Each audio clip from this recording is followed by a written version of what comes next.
There is one exercise you're probably not doing. An exercise that could truly change the way you feel.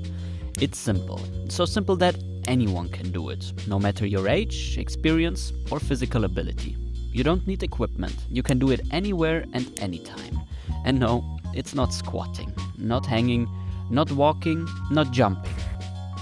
It's doing nothing. Wait, what? That's it? Pretty much. Surprised? But before you click away thinking, come on, I'm already doing nothing all the time. Stop right there.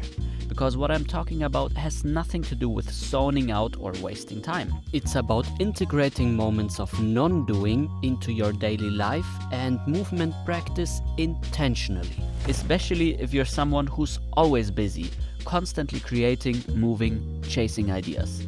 Someone who feels alive through doing. If you struggle to find flow or ease in movement. If skill learning feels more like a chore than a joy. If your body often feels more like a robot than a living instrument, then this might be exactly what you need. Hang tight, because in this video we look at the history of non-doing, see what it does to us in movement and how it can be applied even in training, and finally a small challenge for you. Before we explore how non-doing can be applied in movement, how it even shows up in every high-skilled mover, dancer or athlete in action, let's take a moment to look deeper. One of the most beautiful ideas that captures this art of non-doing comes from ancient China. It's called Wu Wei. It's a central concept of Taoism, a philosophy that sees life as a flowing, ever-changing process. Wu Wei means in Chinese non-doing or doing nothing. According to the central text in Taoism, the Tao Te Ching, the way never acts, yet nothing is left undone. So it's really not just about being lazy. What Wu Wei teaches us is something much more subtle. It's about effortless action, the art of moving at the right moment, of stepping in only when it truly matters and doing only as much as is necessary. What's beautiful is that this principle is also applicable to other fields as well. Creativity often only emerges when we step back, when we allow ourselves to pause and observe. Ideas come to us. We don't really create an idea, we just catch them, like fish. But yet, all too often, we are busy. We carry imaginary stones up the hill, like modern Sisyphuses, giving importance to every little task, celebrating our busyness as if it were a badge of honor. And in doing so, we forget to carve out the space for doing nothing, the space where ideas, clarity and presence actually emerge. And this comes at a cost. Because if you constantly connect your self-worth to your productivity, it can easily feel like you're not doing enough or that you are not enough. If you are so used to being productive all the time, simply taking rests or doing activities that feel non-productive feel like guilty indulgences or luxuries rather than necessities. Science is now even catching up to this ancient wisdom, showing that meditation or moments of nothingness actually do improve physical health markers. I once heard this great anecdote that highlights the effectiveness of doing less. There, a student approached his master and told him, "Look, I want to be the best out there. How long do I have to practice?" He goes, I say 10 years. The student then says, "Okay, I will double my efforts. How long will it take then?"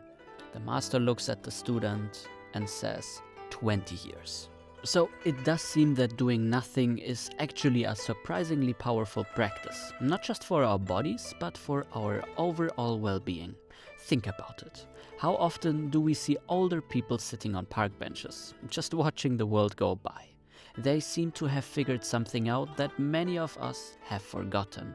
There is a lot we can still learn from that. From the art of pausing, of resting, of simply being present. Because in that stillness, life has a way of unfolding in ways we often miss when we're constantly busy. When we learn something new, a skill or a movement, our bodies tend to use more effort than necessary. Muscles on both sides of a joint contract at the same time, a phenomenon called co-contraction. At first, this is actually helpful. It stabilizes the body, protects the joints, and gives us a sense of control while we're still figuring things out. But as we get better, these extra contractions become counterproductive. They waste energy, create stiffness, and make movement feel heavy. With continued practice, however, the body learns to let go of what's unnecessary, to refine the movement, to act only where it's needed, and to relax where it can. Efficiency, lightness, and flow appear not by doing more, but by doing less.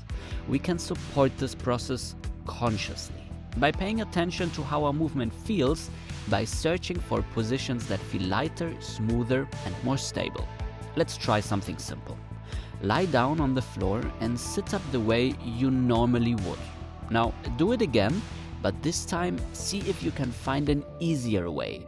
Notice where you push into the floor, where you support yourself with your limbs, and where you could let go a little more. This simple idea can be applied to almost any skill. Even in strength-based training, there are always angles, positions, and pathways that make effort flow more efficiently through the body. Take a handstand push-up, for example. When fatigue sets in, an experienced mover doesn't instinctively become more efficient. They've trained their body to adapt. They've learned to adjust alignment, to shift weight, to redirect force in a way that maintains balance with the least possible effort. If you look at advanced movers, dancers, or acrobats, you can often see this invisible rhythm at play. They move with precision, yet with ease, alternating between moments of tension and release. It's not about staying relaxed all the time, and it's not about constant effort either. It's the dynamic dialogue between the two, contraction and release, doing and non-doing, that creates fluidity. Like rolling a stone over a hill, you apply force when it's needed, and once it's moving, you let it roll. That's what it means to find stillness within movement. And when we begin to feel that, when we practice that, movement itself becomes a meditation in motion. Speaking of effortless movement, do you want to dive into a practice that helps you experience exactly that? Something that strengthens you, improves your mobility, builds skill, and teaches you how to move with ease? My Finding Flow online programs are designed exactly for that. From beginner to advanced, from structured technique lessons to free intuitive movement, all with detailed tutorials, practice templates, and a learning experience that feels simple and natural. And with the code YouTube10, you'll even get 10% off your purchase. You can find all the links in the video description or the first pinned comment. Now, let's get back to the video. Doing nothing doesn't mean you have to become a monk, spend hours sitting silently in a forest, or completely change the way you live. Often, it's the small moments that matter, the ones you can intentionally weave into your everyday routine. The ways of doing nothing are as diverse as the people practicing them. And as always, the best exercise is the one that actually gets done. If traditional meditation doesn't suit you, that's perfectly fine. You might find it easier to take a slow walk in nature. Or, if you live in a bustling city, simply sit on a park bench and watch the rhythm of urban life unfold around you. You don't have to follow strict focus exercises. Sure, they can be powerful, but sometimes it's enough to let your thoughts drift freely, to simply allow your mind to wander. How you practice non-doing should reflect who you are and what you need in that moment. Even social moments can be a form of nothingness. Spending time with friends, just chatting and laughing without rushing, can create a perfect balance if your life is usually busy. In a physical sense, there are many ways to practice this. From taking saunas to massages, a short nap, light stretching, or a mini movement session. Not to push for performance, but simply to move, to feel your body, to release tension. The key is simply that it happens. Because ultimately, doing and non-doing are two sides of the same coin. Both are essential, both belong together. And when we embrace this balance, life, in movement and in stillness, becomes richer, lighter, and more harmonious. To finalize this video, let's take a moment together. For the next 30 seconds, there really is nothing to do. You can just sit. Just listen to my voice and Be aware of how you are feeling right now. Notice how you're sitting. Can you feel the chair beneath you? Can you feel the ground through your feet? Maybe there is even a quiet sound around you. A bird, a breeze, or just your own breath. You don't need to stretch. You don't need to move into a different position. You can really just be. Because doesn't this feel good? Maybe one of life's greatest things is simply to notice what is, without forcing, without chasing, without trying to be anywhere else.